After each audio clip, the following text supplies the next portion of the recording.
So in a dream last night, I was walking by John Deere Hall, and I thought, I'll just go in and see if anybody's there in the lecture hall.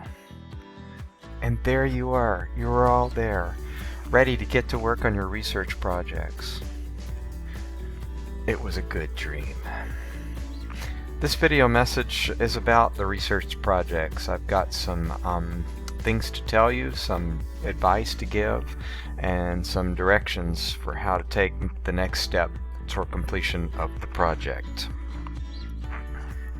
First, I just want to say a word about what this process is going to be like.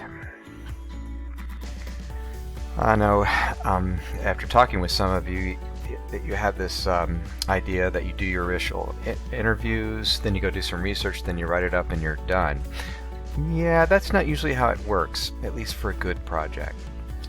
And I hope that now that you're focusing on just one thing in the course, that your ambition will be to make this one of the best things you've done as a college student. And if that's going to come about, then the process will probably look more like this. You'll do your initial interviews, keeping in mind that you're required at a minimum to have 3 hours of interviews with one or more people. Then you'll go doing some research to try and contextualize what you learned in the interview process. Research involves reading journal articles, ordering some books to read. You take notes, you learn a lot, and then that usually makes you think, geez, I wish I had asked this and I wish I had asked that. So you go back for another round of interviews. Then you do a little more research.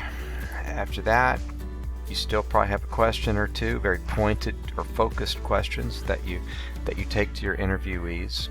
And then you're ready to start writing. And you're writing on a really rough draft, and that sparks more questions. So you go back to your interviewees and gather more material, and you go back to writing now, filling in blanks, plugging holes. You realize you need to do some more research, so you go and look for another journal article or two to give you more needed context, and then you resume writing, and back and forth and in and out, and so it goes. That's what historical research typically looks like. Now, the next step in the process of doing our oral history research projects is the Step It Up assignment number 2, which is a project proposal. When I originally designed this class, I figured most people would do their first round of interviews over the spring break. You'd come back and be ready to a week later tell yourself what kind of project you're going to do. Because there's basically two kinds of research essays you can write here. One of them is a biography, and the other is a topical study. You'll know you want to write a biography if it's the entire life of your subject that's most interesting to you. Now, this could be the story of a single person that you start from their birth and carry into their high school or college years. It could be the story of an older person where you just look at the 1960s and 70s. It could be the story of a family where you probe family interactions and dynamics. I've had papers that told biographies of two friends or two neighbors who lived next door to each other. The point is, in a bio, everything you know about what you want to do is tell a story about somebody's life and how that life was lived over time. The other kind of project is a topical study, and here what happens is you do your original round of interviews, and one particular topic interests you. It jumps out at you from the interviews, and you think, man, I want to know more about that.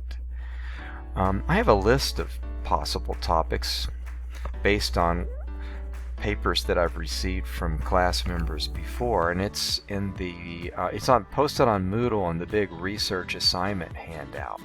There's a part of that handout that lists a couple of pages of topics people have written on, like what the soldiers' experience was like in the Vietnam War, and here contextual secondary research is used along with the testimony of your particular interviewee.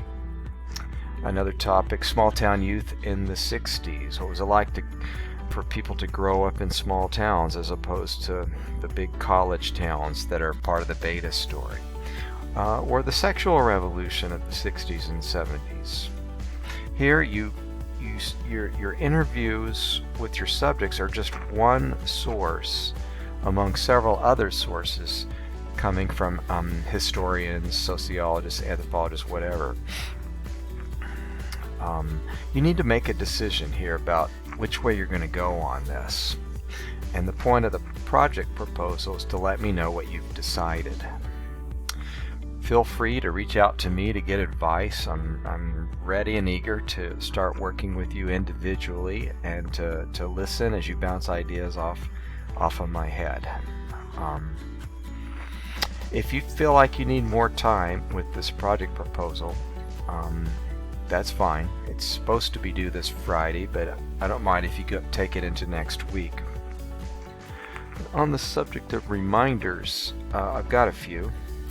First, I want to remind you that posted to Moodle there at the top, the UCLA Oral History Center's Family History Sample Outlining Questions, which I thought were really first-rate example of good questions. Secondly, a lot of you have been asking me if it will work to record these interviews using FaceTime or Skype, since most of us are pinned down at home and unable to travel. Absolutely, that can work. Or even just a recorded audio call can work. I would caution you, though, to remember to not let these interviews go too long.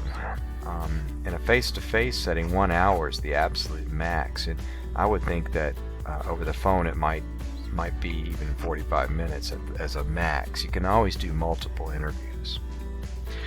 And do you need more time with this deadline coming this Friday? Yes, take it, but don't let yourself fall too far behind.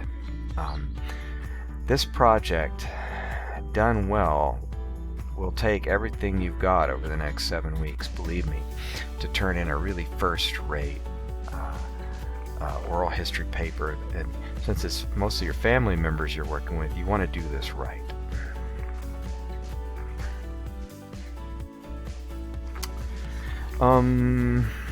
I guess that's all I've got for you today.